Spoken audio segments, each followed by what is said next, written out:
Words have the power to change the way people feel. I know what it's like to be on the receiving end of a diagnosis of pelvic organ prolapse and to be hearing more about what you can't and shouldn't do versus what you can and have been doing.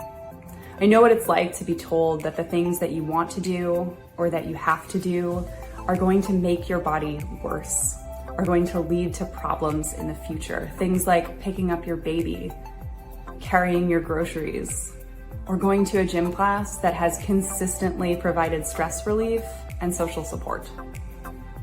I know what it's like to cease all activity, not so much because your body is protesting, but because the fear of what you've been told is so overwhelming. I know how powerful words are at creating and propelling fear that makes so many people with pelvic organ prolapse drop out of the activities that they love.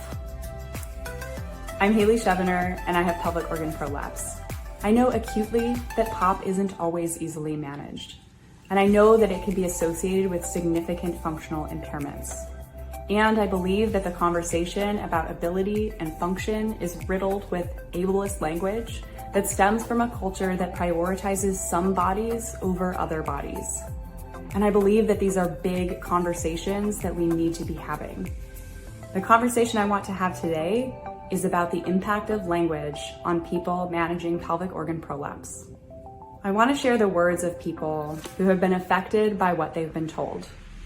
And at the same time, I want you to see people with POP moving freely, moving with challenge, moving with joy, moving with POP, with the words that they've been told, and sometimes in spite of them. I was told by my pelvic floor PT that if I wanted to run, she would see me a year after to see if I re-prolapsed myself. A urogynecologist told me that I would never be able to play with my kids again unless I wanted to make my POP worse. Then I'd have to have surgery. She specifically said no running, jumping, lifting, no working out or major movements whatsoever. I was told by a urogynecologist to never do any exercising other than walking, biking, or the elliptical, and if I insisted on lifting weights, to not have it be more than 30 pounds. She emphasized to not do any squats or lunges, and to never do running or jumping. She said that my prolapse will get worse over time no matter what, even with a pessary. The pessary will just slow it. She told me to come back 9 months after I'm done having my last child and have surgery. Even after surgery, I'd be under the same physical limitations for workouts. I told my new PT that my goal was to return to running. She said, I think the most we could do is maybe get you to a run walk. And while I think PT could put a dent in some of your issues, you're a surgical case. She went on to tell me that I wasn't being realistic about my goals. She was a very well-known PT in the women's health subspecialty. I had waited 4 months to see her, and my OB had assured me that she was the best in town. To say I was devastated would be an understatement.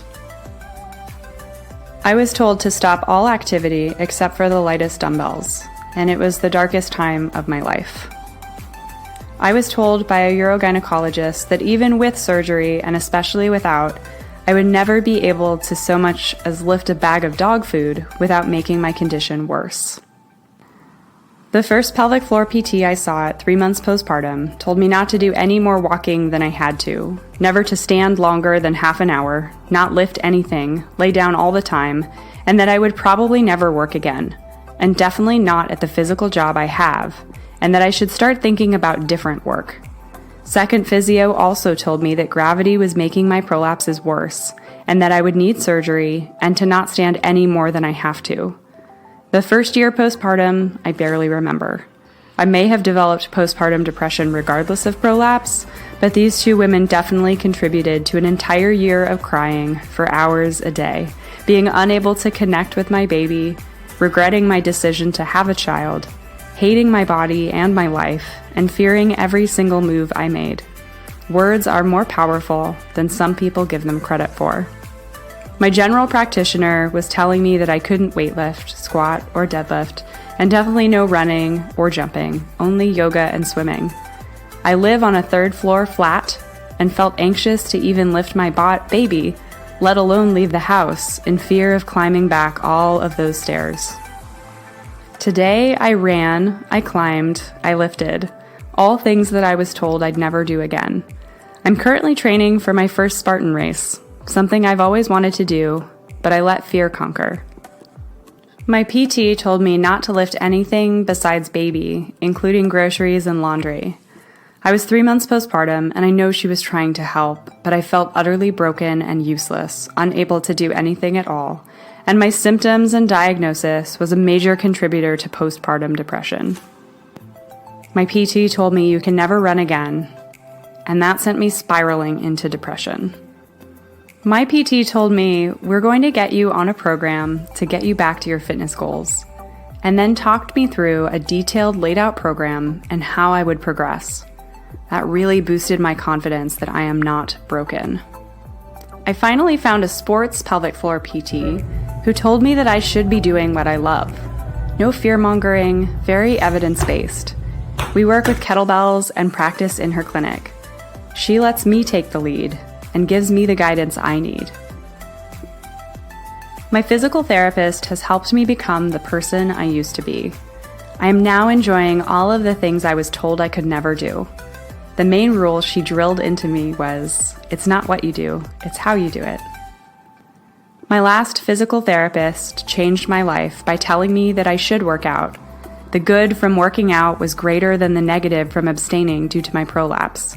She was right because that mentality changed my life. She saved me from the negative mental hamster wheel that happens with prolapse.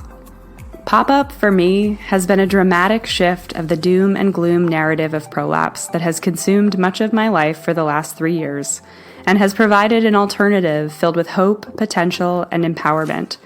Empowerment that I get to decide what I do with my body, and that it doesn't have to be dictated by rigid rules or negative prognostications not grounded in evidence or hope for my future, or treatment of me as a whole person. One who needs providers to offer solutions, hope, and optimism, which are essential for anyone trying to heal from anything. Words have power.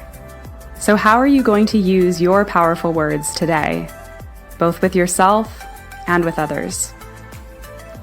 If you're looking for some words, consider joining us at Pop-Up. Pop-Up provides evidence-based information and support that builds confidence and self-efficacy and reduces fear. We're on a mission to change the way that we talk about, manage, and experience pelvic organ prolapse. We hope you'll join us. Find us at popuplifting.com or at popuplift on Facebook and Instagram.